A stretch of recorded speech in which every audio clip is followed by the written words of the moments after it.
If you don't have these and you're within close proximity to computers or cell phones, you're literally cooking your cells. And a cell phone is actually inducing an enzyme in your brain called ornithine transcarbamylase that generates inducible nitric oxide synthase and actually creates peroxynitrate that cooks your glial cells and makes your brain cells die. So if you're listening to your cell phone with it on the side of your head, you're cooking your little noggin. Don't do it. And we're going to have Dr. Carlo on the show soon, but we have a ton of information. So when they tell you cell phones are safe, the proof in Zurich, Switzerland is it's illegal to sell a cell phone to a child because the side that the cell phone is used has 3 times as high incidence of cochlear, 8th nerve tumors, and leukemia in these children. So when they tell you it's safe, it's because they're making money, and that's cool. And then if you need a consult, this is how to contact me. You can call me at 888-212-8871. And, this is not medical care. It's only informational and educational, but your decisions have to be made with your wellness provider and your doctors, and hopefully this will provide you some options. And I'm trying to teach doctors because what I realized when I was teaching medical students in Colorado, I'd ask them advanced biochemistry, internal metabolism, all kinds of physics. They knew very little. What they knew is they knew enough that when the cheerleaders come bumping in from Big Pharma to tell them the latest drug that will cause somebody else to end up losing the ability to think straight and have erections, that they will sell lots of it. So that's my next talk, and then the big one's coming after that. So if you have any questions, we'll give you a couple minutes, and I need a break because the Energizer Bunny needs to sit down for a minute.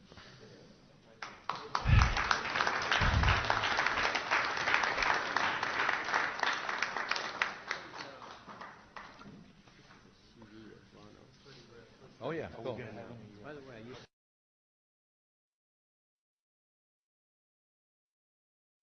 this talk is questions for the end of the age. Now, most people that go to these talks or read all the myriad books over the centuries, they're always looking for answers. And what I want you to start looking for tonight is not the answers but the questions. And I'll show you why you should only be looking for the questions, because the answers are often staring you back straight in the eyeballs, or they're known by your spirit, but your mind has blocked it so you won't know it. You're literally in a state of unconsciousness. And when you hear what I'm going to tell you tonight, it won't just inform you like I did in the last 3 talks, talking about the electronic cage and the conspiracy reality. So every time you hear the words conspiracy in the future, I want you to think, not theory, but conspiracy reality. Okay? I've spoken tonight as a doctor and a scientist, and now I'm going to be speaking also as a prophet. And like a prophet such as Moses, Isaiah, and Yeshua HaMashiach, I'm going to show you that the ultimate solution is not a technical one, and it's not an information war. It's a spiritual war.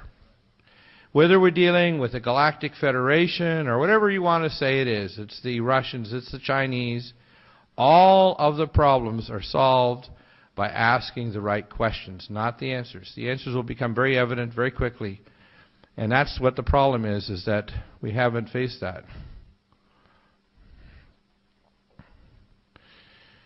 Do you feel the quickening? And most of the people here, and probably people that have logged online or are going to watch this later in a DVD, and if you have friends, get the DVD. Copy the DVD. Get it to as many people as you can, because if they don't understand that the asking the right spiritual questions and stopping the balkanization based on religion or on color or on nation or on anything, on money, is the dialectics that are used to destroy our world. And the masters of our world are very evil. They're indwelt by astral beings. We might call them demon-possessed, as in other cultures and religions call them. But in fact, what they are is they are astral parasites. We call them transdimensional demonic beings. And that's where I mentioned earlier, we have to understand that our world is ruled by spiritual powers and principalities that are beyond the mind of man. And in higher cultures and other civilizations, they know this. And why do people sense a massive change in the nature of our world, and why the central theme of the end times? You hear it over and over again, cataclysm. Why?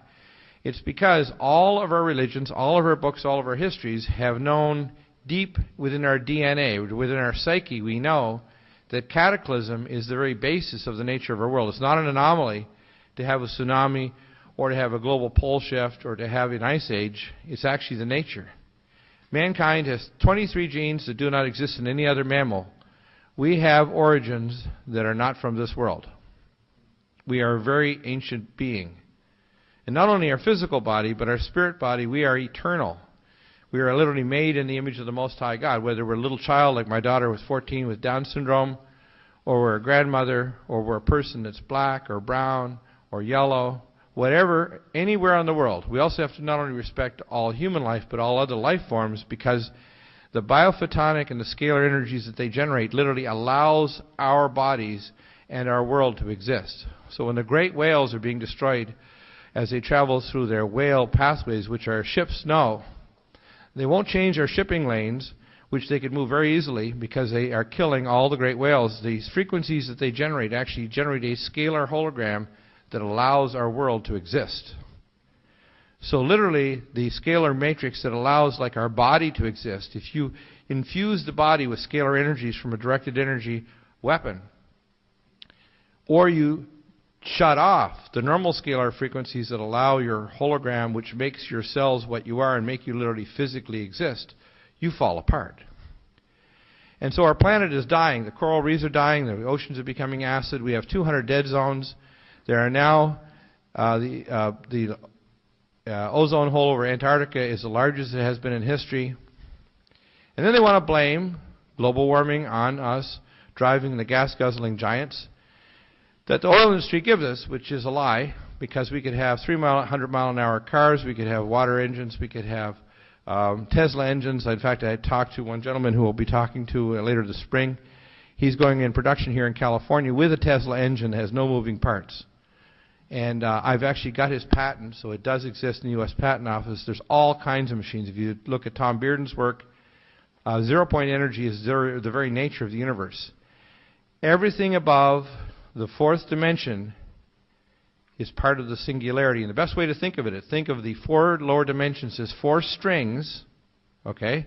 And the fifth dimension and above to the 12th is part of what's called a singularity. So this point in the fifth dimension here on this table is literally at the same point on the other side of the galaxy. Okay? Do you see what I mean in the fifth dimension? And so you have to understand the sixth, the seventh, the eighth. And what's going on is those strings are literally sounding on like a musical instrument on the body of the scalar instrument of the higher dimensional plane. So when you see things like crop circles, what you're actually seeing is the energy being burst from the ionosphere coming down toward Earth and carrying hyperspace archetypes and actually displaying them like images on the ground. So you're actually seeing a transmission of higher dimensional intention that's being translated into intelligent shapes when they're burned on the ground. Does that make sense? So when you see images that show positions of the planets or images of things that look otherworldly, it's because they're from other worlds. Right?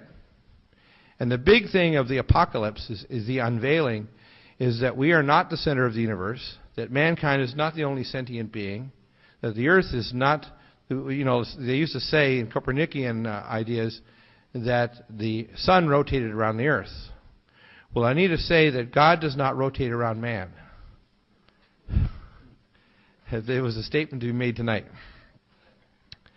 Man is literally made in the image of the Most High God, and we are the children of the Most High God, and they've stolen that. And I'm going to reveal to you tonight the reasons why the answer to that question is the only solution that will allow us and a remnant of our populations to be sealed with the seal of the Most High God and to go into the next age.